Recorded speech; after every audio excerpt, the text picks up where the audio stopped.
আজকে আমাদের রেসিপি রুই মাছের মশলা কারি। রুই মাছের রেসিপি আপনারা হয়তো প্রায়ই বানান, তবে এই রেসিপিটা একবার ট্রাই করে দেখতে পারেন। এর স্বাদ কিন্তু দারুণ হয় আর বানানোটাও খুবই সহজ। আর এই রেসিপির উপকরণগুলো সবই ঘরোয়া, আশা করি আপনাদের কোনো রকম অসুবিধা হবে না এটা তৈরি করতে।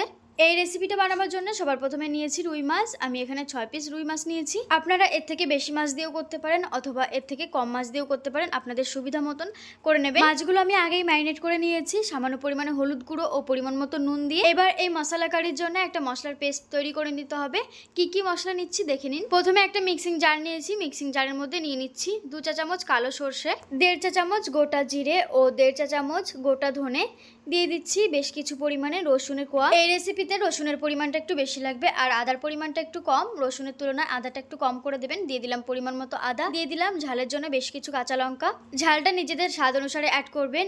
এরপর ফাইনালি অ্যাড করে দিলাম ধনেপাতা। এবার এর মধ্যে সামান্য পরিমাণে নুন দিতে হবে আর অল্প পরিমাণে জল ব্যবহার করে খুব ভালো করে পেস্ট করে নিতে হবে। এদিকে 3টে মাঝারি সাইজের টমেটো টুকরো করে কেটে নিয়েছি, এগুলোকেও ভালো করে মিহি করে পেস্ট করে নিতে হবে। এদিকে আগে থেকে গ্যাসের ফ্লেমটা অন করে একটা কড়াই বসিয়ে দিয়েছি, খুব ভালো করে গরম হয়ে গেছে। এখন পরিমাণ মতো সরষের তেল দিয়ে দিচ্ছি। তেলটাকেও খুব ভালো মতো গরম করে নিতে হবে। তেল খুব ভালো করে গরম করে নেওয়া হয়ে গেছে। এখন আগে থেকে নুন হলুদ মাখিয়ে রাখা মাছগুলো একে একে দিয়ে দিচ্ছি তেলের মধ্যে। মাছগুলো কিন্তু লাল লাল করে খুব কড়া করে ভেজে নিতে হবে। মাছগুলো কিন্তু বেশ কিছুক্ষণ সময় ধরে কড়া করে লাল লাল করে ভেজে নিয়েছি। এখন মাছগুলো তেল থেকে একটা একটা করে উঠিয়ে নেব এবং একটা প্লেটের মধ্যে মাছগুলো রেখে দেব। মাছগুলো উঠিয়ে নেওয়ার পর মাছের গ্রেভি বানাবার জন্য ওই একই মাছ ভাজার তেলের মধ্যে দিয়ে দিচ্ছি গোটা গরম মশলা। কিছুক্ষণ নেড়ে চেড়ে ফ্রাই করে নেব এর থেকে মিষ্টি গন্ধ বার হওয়া পর্যন্ত।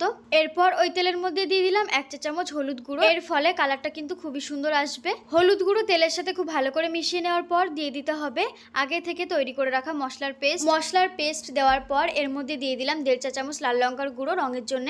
এবার এই মশলাটাকে খুব ভালো করে কষিয়ে নিতে হবে। আস্তে আস্তে দেখবেন এর কালারটাও চেঞ্জ হওয়া শুরু হবে আর তেলটাও ছাড়তে শুরু করবে।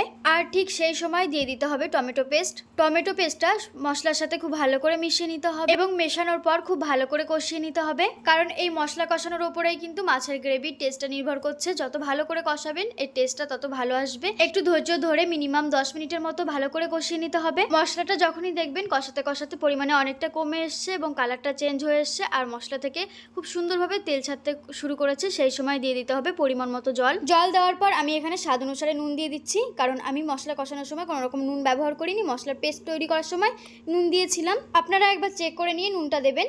এরপর ঝোল ফুটে এসেছিল, সেই সময় মাছগুলো দিয়ে দিলাম একে একে। এরপর 5 থেকে 7 মিনিটের মতো খুব ভালো করে একবার ফুটিয়ে নিতে হবে। ব্যাস, এরপর নামাবার আগে দিয়ে দিতে হবে গরম মশলার গুঁড়ো, কুচানো ধনেপাতা ও চেরা কাঁচা লঙ্কা।